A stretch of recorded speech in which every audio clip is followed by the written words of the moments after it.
একটা গতানুগতিক ধারা প্রত্যেকে মেনটেন করে। এবার তুমি যদি একটু আলাদা হয়ে যাও তখন তোমাকে সাইড লাইন করে দেওয়া বা তোমার কাজ কমে যাওয়া, এটা কিন্তু হচ্ছে খুব বেশি করে হচ্ছে। হ্যাঁ। কিন্তু আমার ক্ষেত্রে যেটা হয় যে আমি তো ওই গতানুগতিকে খুব একটা পড়ি না।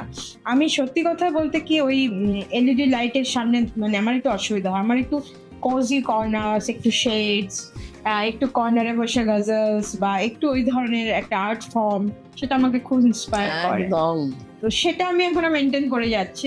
এবং তুমি বিশ্বাস করো এমন এমন গান রিকোয়েস্ট করে যে এই গানটা আপনি আমাকে রিকোয়েস্ট করতে মানে আমি তো এটা গাই, আমি খুব অবাক হই আর কি।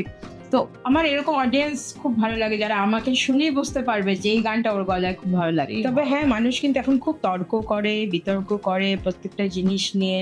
আমি জানি না সবাই সব জানে। হ্যাঁ, এত জানে এখন।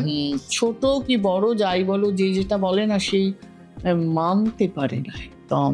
তো একটা জায়গায় গেছি, একটা পার্বণ হচ্ছে, সেখানে গেছি। ওখানে একটি মেয়ে এসে খুব দিদি জড়িয়ে ধরি, এখন তো দেখলেই ছবিতে বলছে তোমার সঙ্গে বলো না একটা এফএমের অনুষ্ঠান দিতে।